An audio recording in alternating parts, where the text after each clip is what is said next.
A question I get a lot is how big a swing do I need to make to get my golf ball to go the distance I'm looking for? And the one main thing that you'll need to take into consideration for that is how hard or soft the sand is. And the way we can do that is with our feet. Remember, we can't touch the sand with our club prior to hitting our golf shots, so we're going to let our feet tell us how big a swing we're going to need to make. If I set up and dig my feet in a hard sand condition, I won't need as big a swing because my feet didn't go very deep into the sand. If I walk over to an area where the sand's a little softer and dig in my feet, you'll see my feet have gone much deeper into the sand's softer. I'm going to need a much bigger swing to get the golf ball out of the bunker.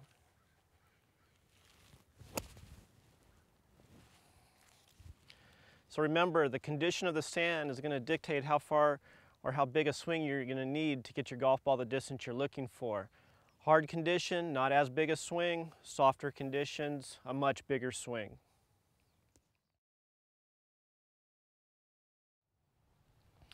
Hello, I'm Plummer, PGA professional, and welcome to beautiful Marbella Country Club in San Juan Capistrano, California. Today we're going to discuss bunker play, the easiest shot in golf. Now you're probably thinking, are you crazy? Bunker play is not the easiest shot in golf, but it can be, and here's why.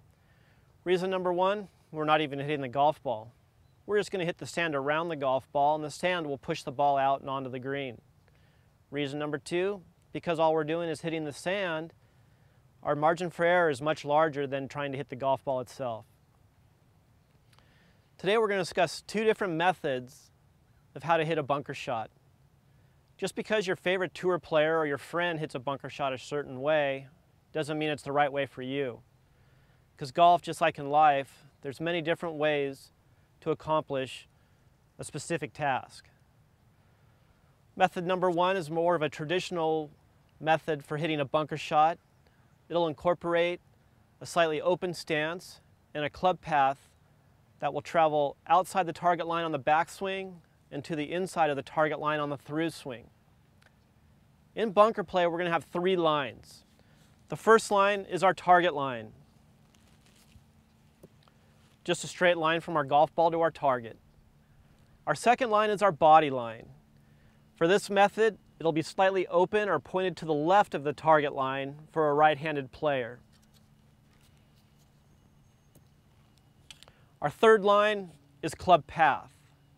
Now, because our body is pointed slightly to the left, that's what causes our club path to be slightly outside the target line on the backswing and to the inside of the target line on the through swing. That'll be this one right here.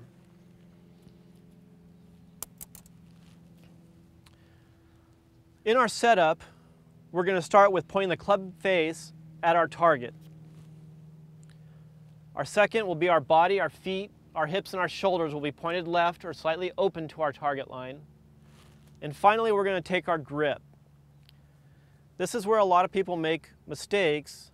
They take their grip first, then they open their stance, which causes the club face to be pointed left of the target. The ball will go very low and to the left, and sometimes not even getting out of the bunker at all. So we're going to take our grip last. Club face at target, body slightly open, take our grip. Our club will travel outside the target line on the backswing and to inside the target line on the through swing. I believe a very productive way of practicing is without a golf ball at all. So in the bunker, what we're going to do is we're going to draw a circle about the size of a grapefruit in the sand, and we're going to blast that circle out. Set up, club face at target, body slightly open, finally taking our grip, and blast that circle of sand out.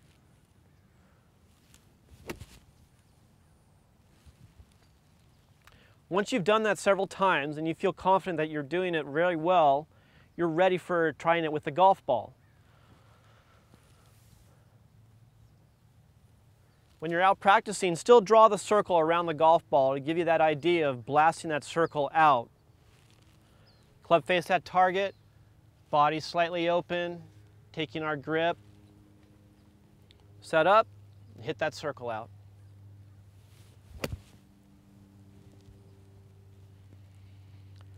Our second method is a little different in our setup in that our body is going to be a little bit more parallel to our target line, which will cause our club path to be a little more parallel. So starting out, we'll have our target line, straight line from our golf ball to our target. And this is where it's a little different.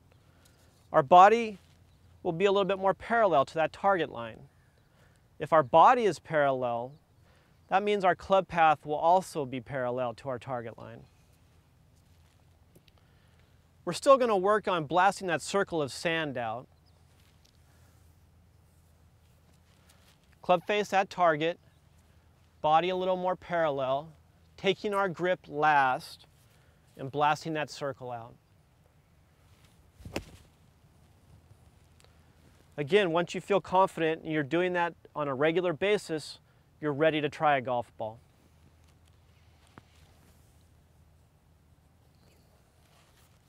Club face at target, body more parallel, taking our grip last and blast that circle out.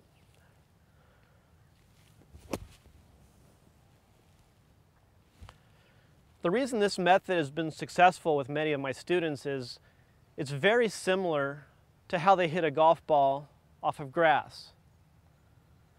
Try both these methods, see which one works best for you. First method, target line, body slightly open, club path line, outside target line on the backswing, inside target line on the through swing. Second method, a little more like how you would hit a golf shot off of grass. Target line, body a little more parallel, which makes the club path a little more parallel. Again, try them both, see which one works best for you, and it'll improve your bunker play. I'm Plummer, and thank you for your time.